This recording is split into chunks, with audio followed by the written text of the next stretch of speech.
Okay, great. Well, we're still missing several participants, but it's 2 o'clock, so I'd like to get started. I'd like to welcome everybody and thank you for attending our webinar series. I think this is oh, goodness. I haven't put us on lecture mode yet. Okay, I think that took care of it. Okay. Today's webinar is overview of research in arts and healthcare, and our presenters today are Upali Nanda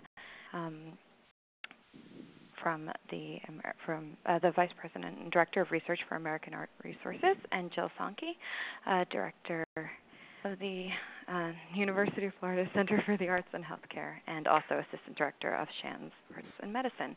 And all three of us are thrilled to have you here today and sharing an hour with you talking about research, very exciting research in the field. And we'd also like to acknowledge the National Endowment for the Arts for making the webinar series and the consulting service possible. I'd also like to notify everybody at this time that we will be recording this session for our webinar archive, and which will be available later this week. So you'll be able to access a YouTube video of the presentation. The way that we have structured the webinar is that we'll begin by the two presenters' presentations, and then which will take about 40 to 45 minutes, and then we'll open the question and answer session, which will begin with questions that were submitted in advance with your registration, and then hopefully we'll have time for some questions that are brought on by the actual presentations. So without further ado, please place your phones on mute. If you don't have a mute button on your phone, we've just learned that *6 will do. But just as a safeguard, I'm going to put everybody on lecture mode so that only Upali and Jill can speak, and then I'll remove the lecture mode during the question and answer period. At this point, before we begin, does anybody have any questions? Okay, great. All right, so I'm just going to put us on lecture mode and then turn it over to Upali. The conference is in lecture mode. I've just made you the presenter, Polly. It might take a second. All right. Okay. Good afternoon, everyone. Like I was just telling Michelle and Jill, I'm not sure if early afternoon sessions for a research webinar are the best time, so we'll try to make this as interesting as possible, but the presentation is a little text-heavy, so bear with us. I'll start with just a very brief roadmap of what we'll be covering in this webinar.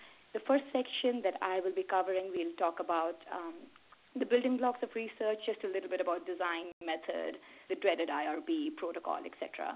A few examples and resources. The second section that Jill will be covering will be on examples of research, the state of the field report, and a little bit about funding. Now, one of the things that we do have available to members of the society is a special interest group on research, which is a listserv. And you could just enroll yourself for that through your membership. And one of the things we did right before this last conference was to have a short survey on what were the most pressing challenges for research in healthcare arts today. We received a total of 35 responses. And not too surprisingly, the first challenge identified was availability of funding sources. And then the second most pressing challenge was availability of research training that is specific to the healthcare arts. Another question that we asked was the most important resources members felt that were needed to conduct research in the healthcare arts today. And those were, again, information on funding sources. Money is obviously a very pressing concern. But other than that, an online repository for research articles and a research primer with clear terminology, overview of methods, etc. This is what I will actually be starting with. Just a research primer, a little bit about the building blocks, some examples to illustrate what our starting points could be when we are starting a research project. It's usually a good idea to start with the dictionary.com definition of terms because it gets you to the most simplest level of understanding something. And I really like this definition of research as diligent and systematic inquiry into a subject in order to discover or revise facts, theories, applications, etc. And this is a key insight because we need to understand early on that every research project doesn't have to be groundbreaking or earth-shattering. Oftentimes, to revise certain established facts that are in place today or consolidate the facts is a very worthy research goal. Two terms that we keep coming up with when we do a research study is theory and hypotheses. Again, it's really important early on to understand that these are two different terminologies which are very, very key to a research project. A theory is your big picture statement in layman terms. It's a system, model, or framework of statements that describes and explains natural or social phenomena. It's a logically consistent and cohesive statement, but it's not directly observable. It is something that allows you to predict or explain phenomena. A hypothesis is kind of a subset of a theory. These are predictions that are logically derived from theories, but in contrast to theories, they can be tested in empirical research. So just to illustrate examples, for example, the idea of healing arts, that arts can heal, that's a theory. That's something that you couldn't completely prove, but it is a great theory. But a very specific hypothesis would be that listening to music can reduce anxiety. That's a specific hypothesis that supports a theory. Another example is therapeutic environments, that environments can be therapeutic for patients or staff. That's a theory. It's a big picture statement. But a specific hypothesis would be nature views can reduce stress or anxiety. That hypothesis is something we can test empirically, and that supports the theory. Now, early on, we really need to make some decisions about who we want to do the study with. What's the population that we're interested in? Is it inpatient, outpatient, hospital patients, hospice? Is it staff, caregivers? Is it home care? You need to understand where the research site is, and you need to understand your sample, which is in this entire population that you really are interested in finding out about, what's the specific sample or the people that you have access to that you can actually do a study with. And then you need to decide on a why and how, the research design of the project, not just in terms of your research questions, but also in terms of feasibility, logistics. A lot of the research that we do in healthcare arts is in healthcare sites which have a very complex mechanism in place. So feasibility and logistics are something you want to figure out early on. Now, the funnel graphic that you have on the right basically demonstrates that your research question could be either very wide or very deep. It could be narrow and focused, or a wide, just understanding the field question. You might be interested in a more academic question of building theory, or you're a practitioner who really just wants to advance the industry.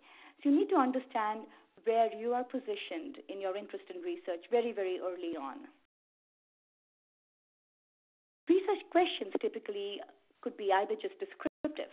It's a study that's designed to describe what's going on or what exists, or it could be relational, a study where you're looking at the relationships between two or more variables, but you're not really that concerned about what's the cause and what's the effect.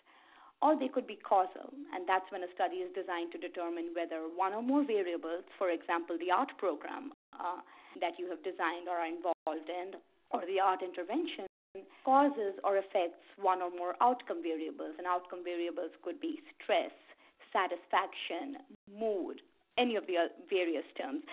Here's a quick example. Again, my own background, which I didn't talk about when I should have, is a PhD in architecture, which is where my research background comes from. And then I work now as the director of research in a healthcare fine art firm. So most of my work is on visual art. Examples that I might share in this part of the presentation will be a little biased towards that, but everything that I do talk about is applicable to all the art modalities and both participative and passive art forms. Now, here is an example of the three different kinds of research questions from a visual art perspective. Now, early on, when I started the research department, I was interested more in the descriptive questions. I just wanted to know what kind of art do patients really like. I had no relational questions in mind at that point. I was just trying to get a broad idea of the field. Relational questions followed, where I would be interested in seeing, do patients prefer art with specific visual elements? Is there a correlation between the kind of visual element and patient preference? That's a relational question. A causal question then would be to identify a specific element and see if it causes a certain outcome or a certain effect. So, for example, does viewing a landscape image with a high depth of field reduce stress? Here you're trying to see if a visual element can cause a certain outcome, and the outcome here would be stress or anxiety or so on and so forth.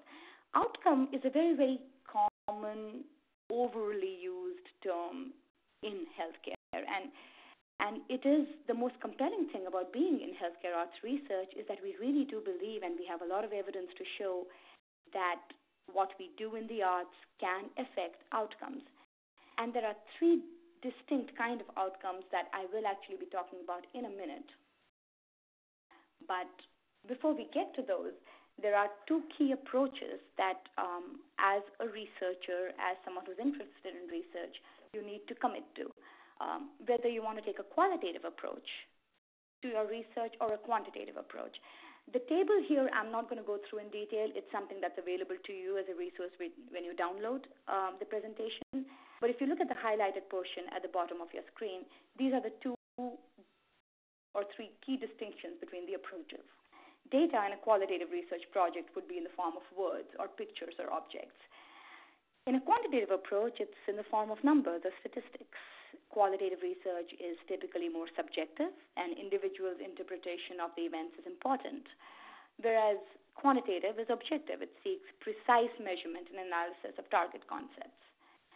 So qualitative data is more rich, but often it could be more time-consuming and less able to be generalized. It's very, very context-specific. Quantitative data, on the other hand, is more efficient. It's able to test hypotheses, but it can miss key contextual detail.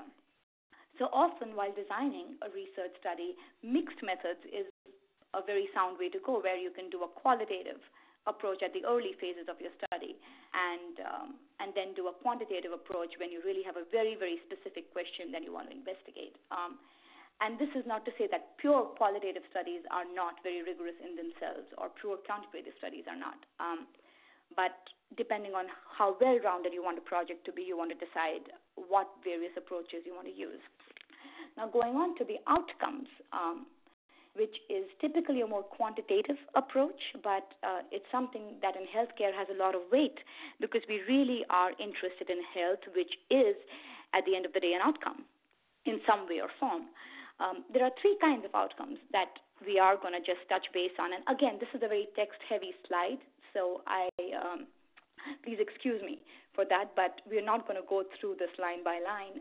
It's something that is going to be available to you.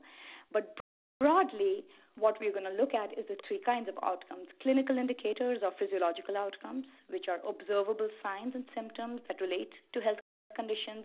These could be blood pressure, intake of pain medication, heart rate, skin conductance, etc.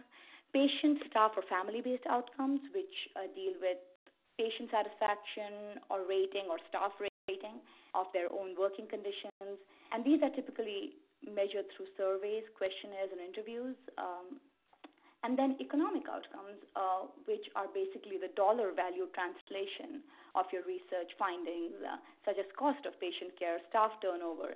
A very interesting one is actually philanthropy to the hospital. We've had a lot of anecdotal cases of where philanthropy to the hospital has increased significantly after an art program has been placed in the hospital. So that's something that really does translate to dollars.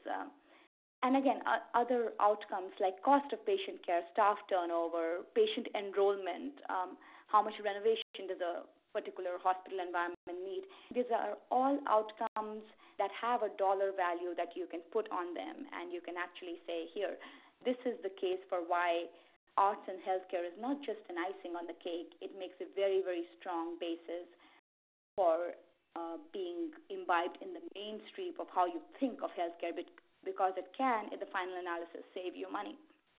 Now, at the bottom of that table, you will see a few examples. The citations of those examples are at the bottom of that slide, and you can look up these specific examples of how visual art or music or sounds have affected patient outcomes in different ways. Now, one study that I will share with you, which I find is very compelling, a very, very common study, is where no actual intervention was implemented. This was a study that was retrospective. It dealt with an analysis of existing medical records. Now, the population in this study by Ulrich, done way back in 1984, was hospital inpatients, and the sample, the specific patients that he studied were inpatients recovering from gallbladder surgery. The hypothesis was that view impacts recovery. The study design was retrospective, which meant they were studying medical records of patients with similar medical conditions and medical care in identical units that differed only in one thing, which was the view from the window. One set of rooms had a view of a brick wall, and the other set of rooms had a view of this wonderful nature scene. And statistical analysis was conducted on these medical records, correlating the different parameters. It wasn't like a new art intervention was placed. It was an existing situation. The records for over 8 years were analyzed, and the sophistication was required really in the statistical analysis. And what the research found was that nature view resulted in a lower length of stay, lesser analgesics, and more positive notes by the staff about the patients. Now, each of these, length of stay and lesser painkillers, is something that you can translate to a dollar amount saving, that is saving that goes to the hospital, simply by giving a pleasant view. So it was a very compelling study, and it was actually published in Science, which is the holy grail of scientific publications. But it was something that related to just a view. So it kind of gives you an indicator of if just a passive view can be that powerful, how much more powerful could be art, interactive arts, participative arts, and so on and so forth. It's also a great example of a very clean research design, and I think a key part of that is the partnership with the hospital, where you had access to the medical records and they were willing to share information. Anytime that we start a research project, partnering with the hospital or the any other healthcare setting within which you're interested in doing your research is key. So you start with your research idea, you do your literature review, you develop the theoretical basis. Often you go back to your research idea right after that and realize why it might be. Was it a sound idea to start with, or really you want to start revisiting your research idea? You develop a hypothesis, you create a research design. Again, after you create the research design, you might go back to your hypothesis again and modify it, because once you start thinking about the population, the scope, the instruments you have, the feasibility of the study, you may realize your hypothesis is something that you cannot really test very easily, or it really needs to be streamlined. After this point is when you draft a research protocol for submission to the IRB, and we will be talking about the IRB in just a second.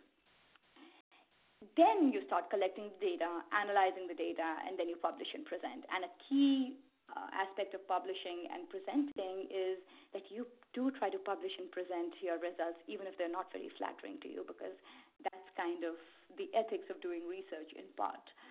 You're not just trying to prove what you think is true, you're trying to share findings of what you found out, even if it disproves your hypothesis. In my experiences working as a healthcare art researcher, the research process becomes a lot easier if we have a clear sense of the time allocation early on. It's surprising what a small part of this entire timeline of doing research, the actual data collection is. It's really, really minuscule often. The research design, you really want to spend a lot of time on because you want to get it right. And you want to make sure that when you do your research design, you do it in collaboration with the healthcare institution where you will be conducting the research.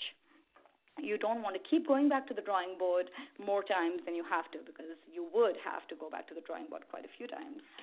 But if you start early on with partnering with the hospital, it helps you make a cleaner research design. The data collection is a small part where you can have like a 3-month study, a 1-month study, a 3-day study, or it could be something that could go on for a period of years, depending on what your study design is. But it's not something that requires constant monitoring based on what kind of measures or instruments you decide to use. The analysis can often take longer than the data collection. And procuring funding, it is such a key challenge. I'm sure everybody here is sympathetic to it. But because we're between disciplines, it's very difficult for us to identify funding sources or other resources for just the literature. So you need to allocate time for that. And the time allocation becomes easier if you have a good collaborative team in place. If as an artist or a facilitator, you team up early on with the hospital administration or research staff, with a researcher, that could be an in-house researcher, a consultant, or academic partner, someone who is in a university who has similar research interests as yours. And if you have the collaborative team in place, the research design becomes a little easier, cleaner. You don't have to keep going back and revising it very often. The drafting the research protocol is something that happens after you've actually finalized your research design. Sorry about that. And it is a document that goes into the institutional review board. And the institutional review board is basically there. It's in place because most of the research we conduct is with human subjects, and somebody really has to watch out for the interests of the human subjects. So the protocol goes through a very stringent review. The protocol would typically have an objective, a rationale, a design, eligibility requirements, description of research, and data analysis methods. They would go through everything to make sure you have a sound protocol, you have something that can really be conducted, be tested, it's something that's feasible, and very importantly, that is not something that is against the best interests of the human subjects. And that's where the research compliance or the institutional review board screening comes in. It is the independent ethics committee or the ethical review board. Typically, every hospital will have its own IRB. Universities have their own IRB. If you're working with smaller healthcare institutions like a hospice or a daycare center, they may not have their own IRB, and at that point, you always have the option of going to an independent IRB or partnering with your local university. And like I said, it is basically in place to monitor and review behavioral research involving humans to protect the rights and welfare of the research subjects. Now, the IRB review could be either a full-fledged review that can take up to months, or it could be an expedited or a fast-track review, or it could be exempt if the study that you're designing is something that is not against the best interests of the patients, is not very invasive, and does not have any privacy issues. There is a possibility that you may not have to go through a full review. The HHS.gov has this really nice site, a website where you can go through a flow chart to understand whether an activity is research or not. That's the link that you see on the left-hand side of your screen right here. That link, if you go to, it helps you understand whether an activity is research, if it must be reviewed by an IRB, whether the review can be performed by expedited procedures, and whether informed consent is required. Informed consent is something that the patient or the caregiver that you are doing your project with would need to sign to say, okay, I understand you're doing a research project with me. I understand that I have the right to stop participating at any point, and I understand that this is where I can contact a person in case I have any concerns. You may or may not need informed consent based on how your study is designed, but this is one of the reasons why you want to get the protocol designed very early on so you can understand these issues. And this is the very cute flow chart that they have, which helps you understand whether your research project is exempt or not exempt. It's a series of questions, and when you answer them yes or no, you keep going down through the flow chart, and it will tell you whether your research is not exempt or the research is exempt. Obviously, it's text-heavy again, which seems to be the fate of anything to do with research. But if you don't allow your eyes to get glazed over, it's an excellent resource to understand very early on what your IRB status is going to be, and that will help you modify your timeline and allocate time for the IRB approval process. All right. Just a quick note on the difference between research and evaluation. A lot of projects that we do after we put an art program in place are evaluation projects where we really want to analyze and understand how the art program did. The main difference is that research is usually conducted with the intent to generalize the findings from a sample to a larger population. You do a study with a small sample of patients and you say it's reasonable to believe that this is going to hold true for the larger population as well because it's such a carefully controlled study. Evaluation, on the other hand, is focused more on an internal situation, such as collecting data about specific programs. There is no intent to generalize the results. So in a nutshell, research generalizes and evaluation really particularizes. But it is a great starting point for a research study. A good evaluation can give you some great research hypothesis and a starting point for a research project. So again, it's very important not to undermine what you can do with an evaluation. Some of the available resources.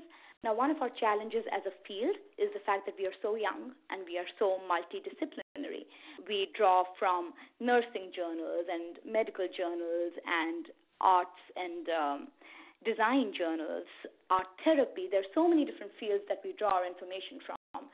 The Society is actually a great one-stop resource. There is, of course, a new journal of arts and health, which you could find articles at. There's the research directory on the Society's webpage, which has a current directory of arts and healthcare research, and that Jill has actually been modifying over many, many years now.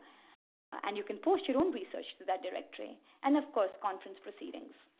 There are online databases like Google Scholar or PubMed or JSTOR.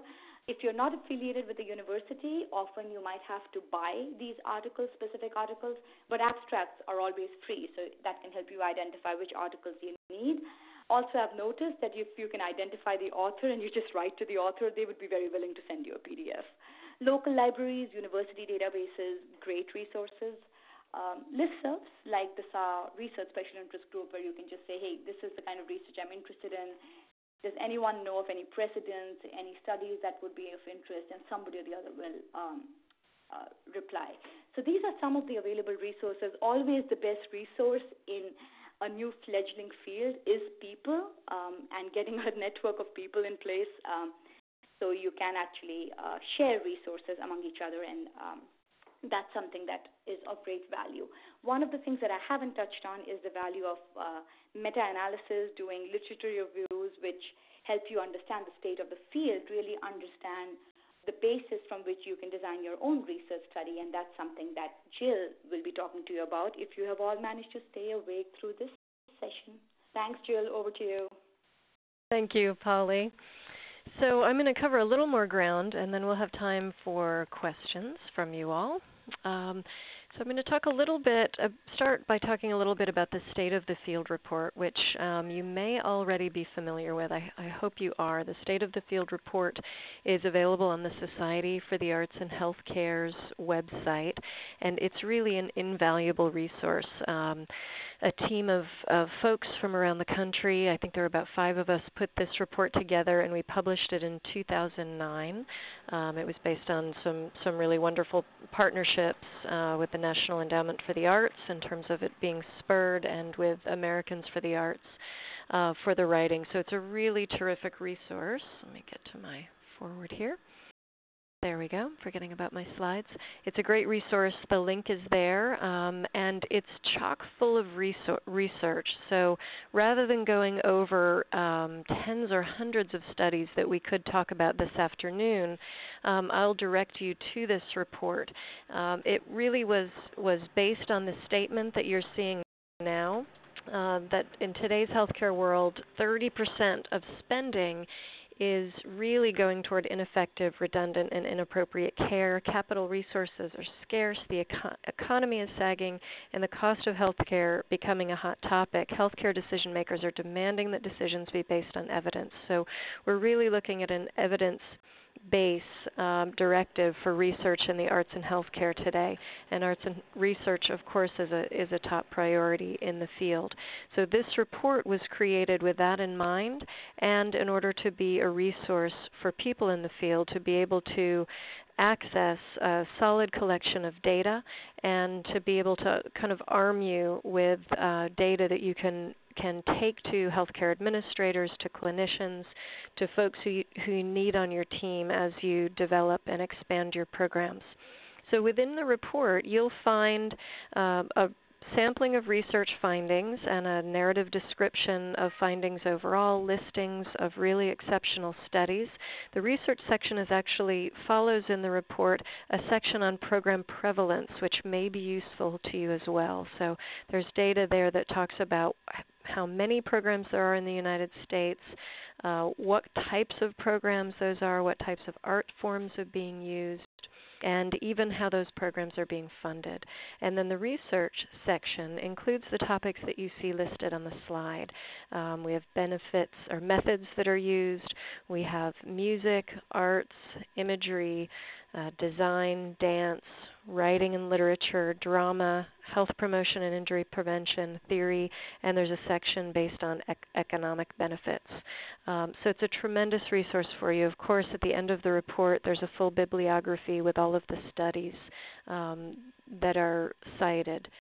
So I really recommend that you keep a link to that on your home page or keep a copy of it. We're finding that people are really using it a lot in proposals and in request to begin and expand programs. And then I wanted to go over as well some studies that I find to be very useful. There are a handful of really broad studies that have been done in the field that I think are good general pieces to use, again, in your program planning and in your proposals. One is a Starikoff study that you may be familiar with. It was published in 2004, and it's a meta-analysis of 385 arts and healthcare studies that were published between 1990 and 2004. So it's a really useful meta-analysis for us. And the conclusions are quite useful. They cite from all of these studies significant physiological and psychological changes in clinical outcomes as a result of arts programs, reductions in pharmaceutical use and length of stay in hospital, improvements in job satisfaction, which is a very significant aspect of arts programs' outcomes, improvements in communication and relationships between clinicians and patients, improvements in mental health, and also development of empathy across gender and cultural diversity. So it's a really useful study. And then we have a couple of, this actually, I mistitled this slide. This isn't so much a meta-analysis as a really wonderful large study conducted in 1996. Over 15,000 individuals were included in the study, and the researchers were looking at the implications of participation in cultural events, including the performing arts and art exhibits at museums and galleries, the implications of those activities on health and on length of life. So it was a very interesting study. They designed the study very well, controlled for the variables that are listed there in the slide, and they actually found that people who attend cultural events regularly lived longer than those who don't.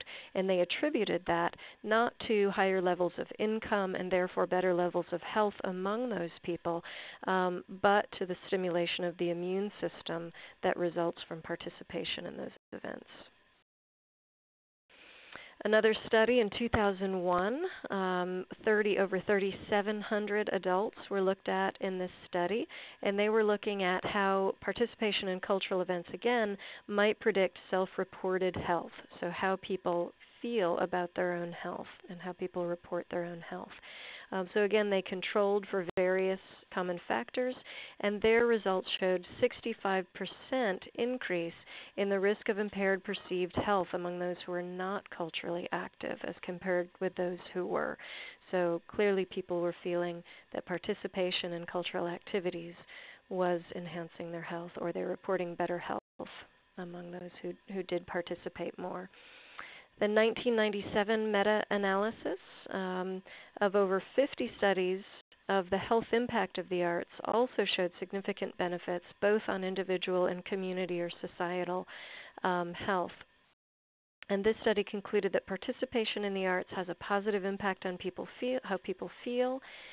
It can be an effective means of health education, and I think that's a really growing aspect of our industry, more and more programs focusing on the arts as a means for effective health education in public health and in healthcare-based programs.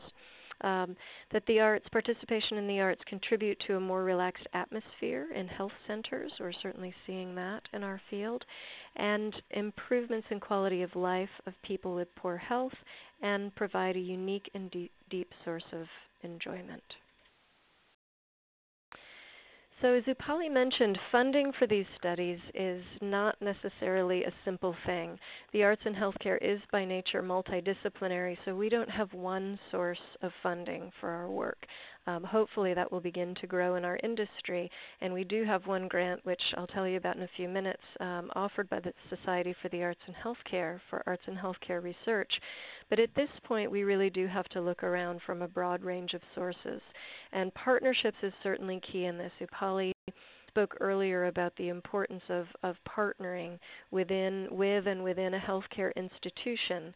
And that's so important, of course, for study design and for execution of a study, but it also can be important for funding. You'll find as you partner with clinicians and other people within the healthcare system or the community health system, if you're working outside of a hospital, they will have access to streams of funding that you may not. So those partnerships are going to really be important and will help guide you toward various funding sources. NIH, of course, is a good source depending on the design of your study. If it has a solid outcomes base, then there are going to be a number of programs within the NIH's funding structure that would be possibilities for you. And again, the clinicians you partner with may already be active and have NIH funding and may be engaged in a line of research that they'll be drawing the arts into. So you can often find funding streams that your partners are already engaged with in that way.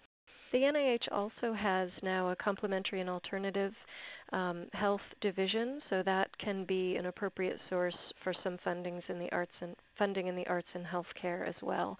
And there's some good lists out there of funding sources. Of course, there are I haven't counted, more than 100 federal agencies that provide research funding.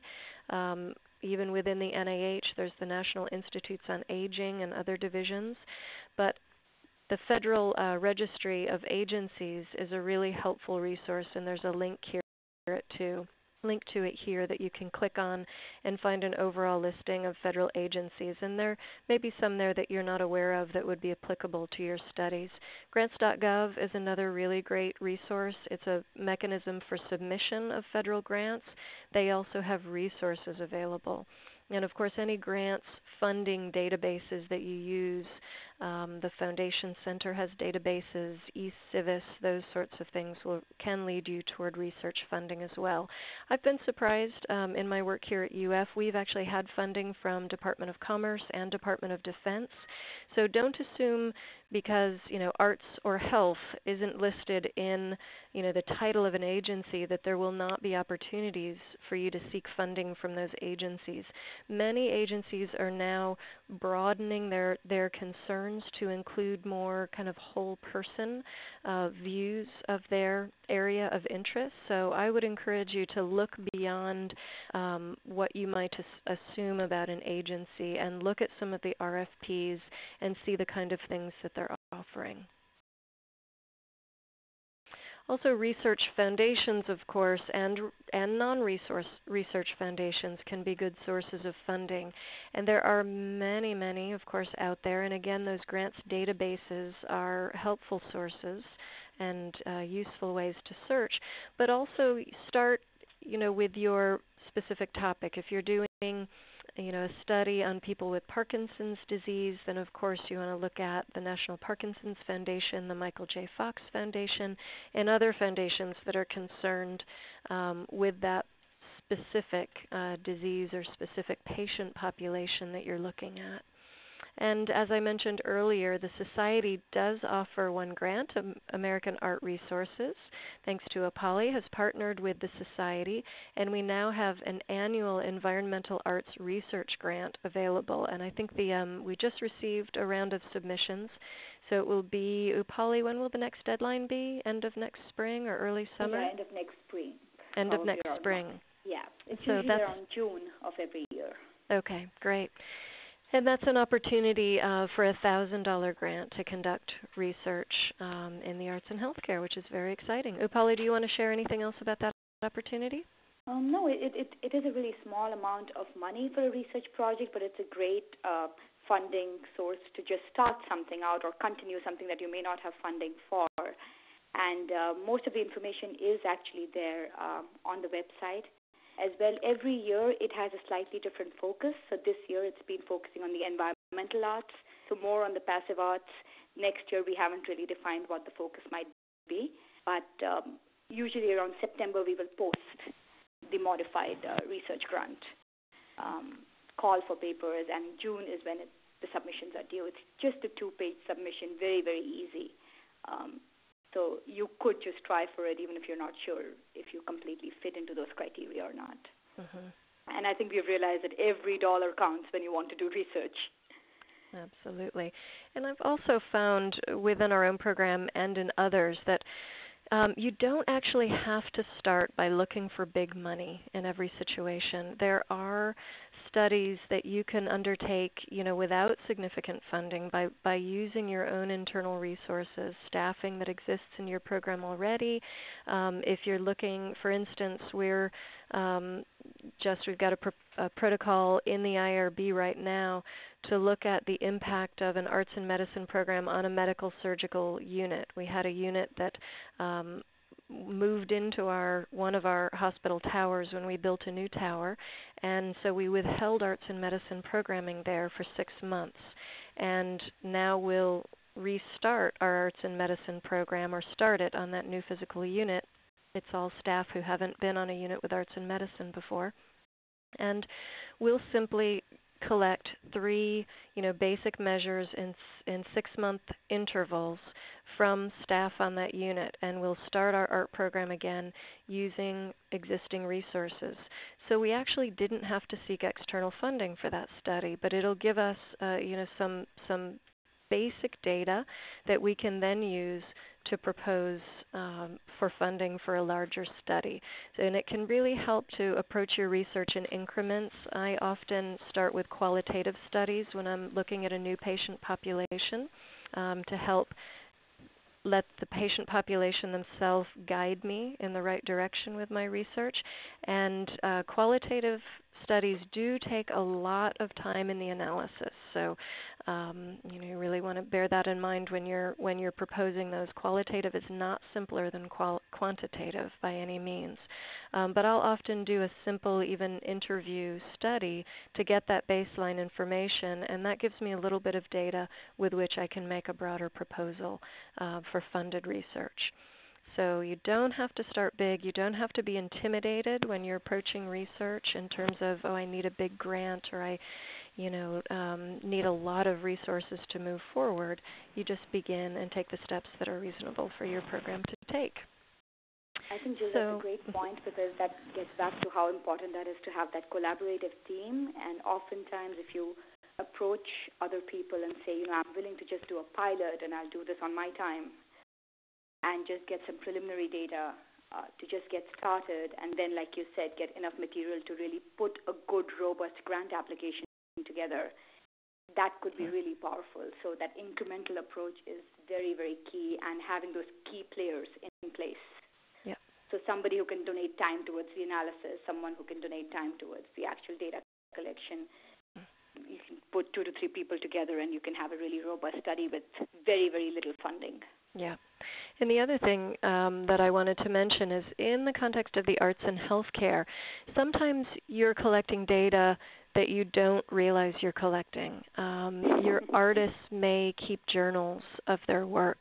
You may have, comment books. You probably collect evaluations. Your hospital is collecting patient satisfaction and staff satisfaction data already. So you have some sources of data that are at your disposal already, and around which you can design studies of your program that can be very, very effective. So rather than approaching a study design wherein you need to, kind of create every resource or create all the new data, you can also look at the existing data that you can simply organize access to and organize handling of and analysis of. So, all right, I think we're ready to move into questions. Okay, great. Thanks, Upali and Jill, for that wonderful overview. I think that some of the questions that were submitted tended toward more specific research, and so I thought we would start with those. The first question is there any evidence related to art and psychiatric hospitals, which is related also to a question about art and research related to art and mental illness treatment? We didn't really organize who would answer each of these questions. I'll take a stab at it, and Upali, you can certainly add.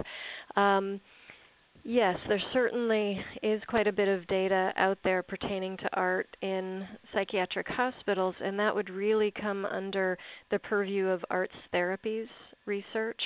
And you'll find some of that in our database, the database that Upali mentioned that you can access through the Society for the Arts and Healthcare website. You'll also find research databases on most of the national arts therapies websites, like music therapy, art therapy, drama therapy, etc.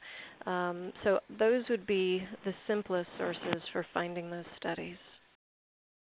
And there is, I think, just a very recent publication from Norma Dakin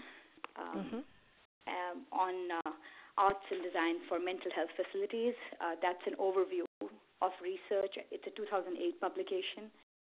If you'll email me, I can actually send you the citation, but you can just find it on Google Scholar as well. And we actually just completed a study with psychiatric patients and used a very simple measure of measuring PRN medication, that is the as-requested medication, and whether it changed based on different kinds of art conditions. So that's another example of what Jill was talking about. Sometimes you have existing metrics that are in place. That PRN medication that's dispensed, the hospital automatically keeps a record of it.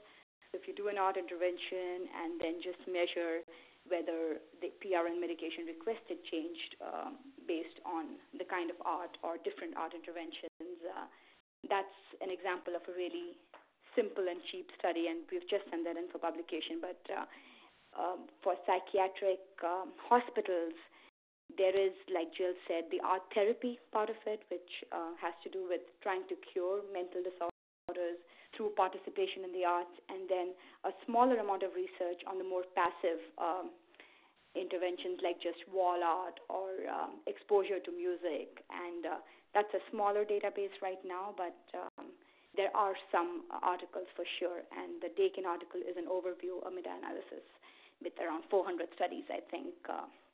So that would be worth looking at. Great, thank you. All right, our next subject realm is art that improves memory, mobility, and functionality of older adults, and we'll fold that in with Alzheimer's as well. Jill, you actually know more about that one from the State of the Field report. Yeah, again, I don't have specific, aside from Gene Cohen's new study, which is available. It's cited in the State of the Field report. It's on our database, and it's also on the National Center for Creative Aging website. There are certainly more and more studies coming out right now looking at art and aging. And again, I would direct you to the general databases, but Gene Cohen's study is really excellent, and it has a wonderful bibliography with other studies cited as well. So I think that would be the best source. Okay. This is a question that came from somebody who, one of our participants who completed a 6-month in-hospital African drumming program. The question is, since I'm a contractor and don't work for the hospital, it's been challenging to find people to help teach, mentor me to analyze the data. Do you have any suggestions on how to address this? I think, again, that the partnership thing is key. You know, for us in the arts and healthcare, if you're on the arts or the administrative side, you may not have either the, a high level of training in research or experience in research, or access to the systems you need in the healthcare system to do the research. So I think those partnerships are really key. And sometimes that means, waiting for the right partnerships to emerge, because a clinician can really look at that program and best know how to design a good physiological study, whether it's, using, saliva-based cortisol measures or those sorts of things. It's really hard if you're outside of that system to design a study and to undertake it in the system. So your work really needs to start in making those relationships and probably becoming more of a co-PI with a primary clinical primary investigator if you're doing a physiologically based study. Okay, thank you. And now I think I'm going to take us off lecture mode, so if all of the participants could please push *6 to keep yourself on mute if you haven't already done so, unless you actually are going to chime in with a question until you're about to speak. And that would be great. Oh, actually, we have a raised hand here. Let me just take us off lecture mode first. The conference is no longer in lecture mode.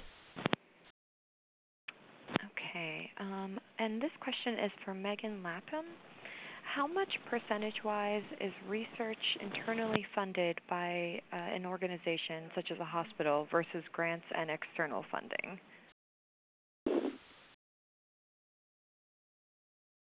I'll jump in there. I think that I'm in a university-based healthcare health science center, and I would say the vast majority of research is externally funded. Many clinicians in our institution are, employed based primarily on external funding for their research, and I think it's pretty unusual for a hospital itself to internally fund studies. Again, as I said earlier, you may utilize internal programmatic funding that can be designated.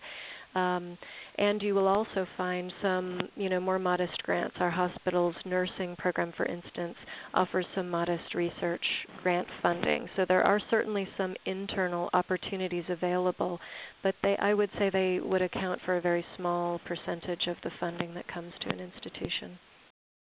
I would agree. I think what the hospital can contribute to is in terms of resources, making some resources available.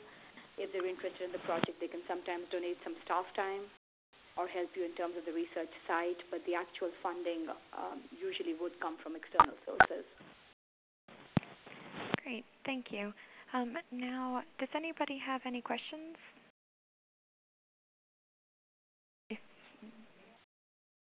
Is everybody just on mute, or are there no questions? I told you, don't have it in the afternoon. I actually have one. This is Daniel Potts from Tuscaloosa, Alabama. I was trying to get myself off of mute. First of all, thank you both very much for a very informative talk, and one that is inspirational also. My father died of Alzheimer's disease in 2007, and he was a rural Alabama sawmiller, a lumberman, and had never really shown any artistic talent at all, until he was mildly affected with Alzheimer's disease and went to a dementia daycare center where he was exposed to really actually just an artist, a retired artist who came and volunteered his time. And Dad became an artist in the process. Unbelievable watercolor artist. He painted over 100 works that are just absolutely stunning. And I'm a neurologist here in Alabama, and this experience literally changed my life and has made me want to promote this at any level that I can. And so one of the things that I've done, I'm giving you a little bit of background so you'll understand my question. I have started a foundation here in Alabama that the goal of this foundation is going to be to improve quality of life in dementia patients through the arts of any kind.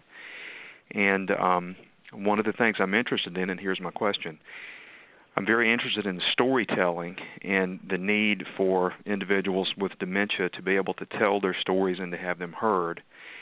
And I want to ask you, are you aware of, what has your personal experience been with the use of the arts, perhaps in combination in a therapeutic environment, to entice the story out of a dementia patient and then to document that story perhaps through the arts or perhaps audio-wise or whatever, to have that preserved for families and for future therapy. Does that make sense?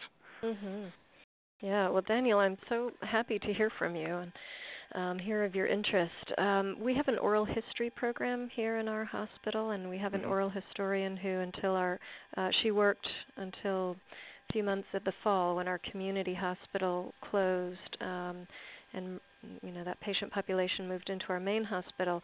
She worked primarily in that community hospital where our older, community members would most frequently go. And she really uses a beautiful process to draw out those stories, and then of course transcribes them and gives them as gifts to the families, which is a beautiful process. And I think we're seeing more and more of those programs around the country. And what your interests, I think, parallel really beautifully with those of Gene Cohen, who sadly passed away recently. But he leaves, an incredible amount of work in the National Center for Creative Aging that I hope you're connected with. Yes, absolutely. Yes. Good, absolutely. And I also the National Storytellers, is it network or society out of Tennessee? Are you connected with that group? I have been to the festival in Jonesboro, but I've not connected with them. So that's a good idea. I'm not sure what they're doing right now, but I know they've been connected to the society, and I wouldn't be surprised if they're, working in the direction of aging and Alzheimer's.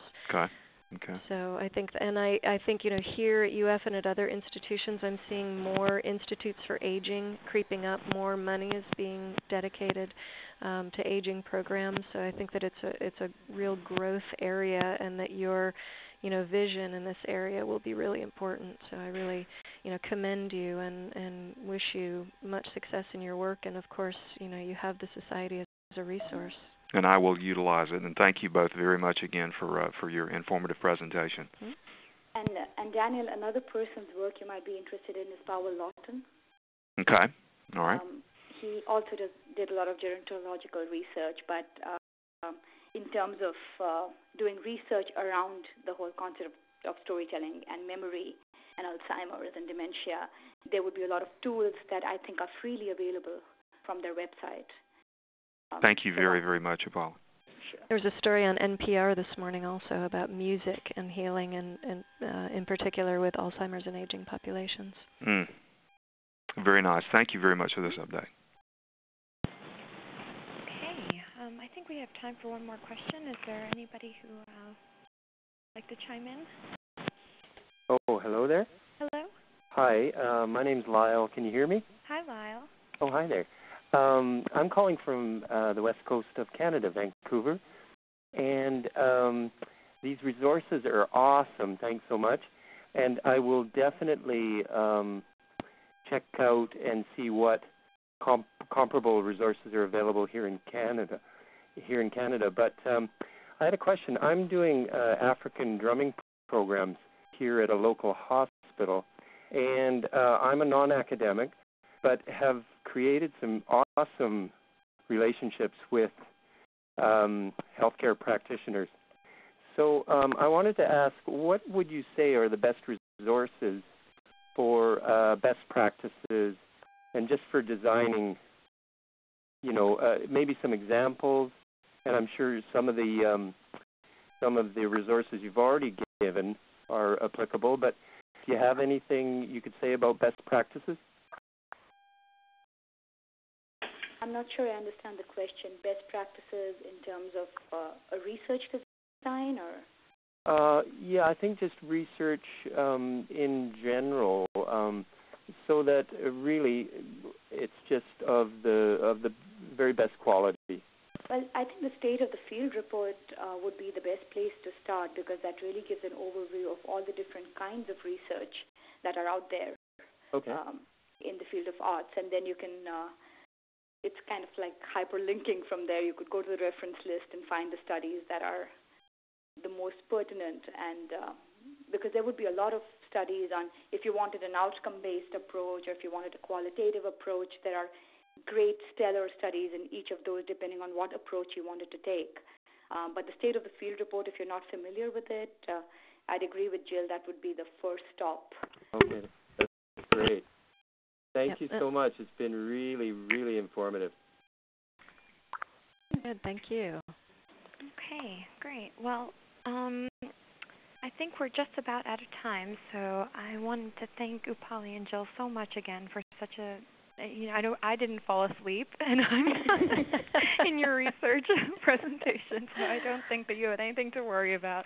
I just found it really enlightening, and I hope that everybody who was on the call today was able to get whatever they were looking for out of this overview.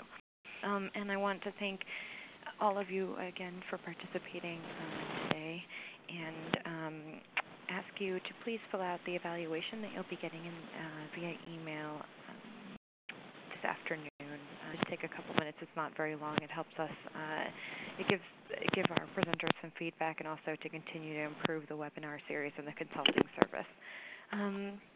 Okay, well, I hope that those of you who are on the East Coast are not melting too badly as we are in D.C., and that everybody enjoys the rest of the second half of the summer, I guess.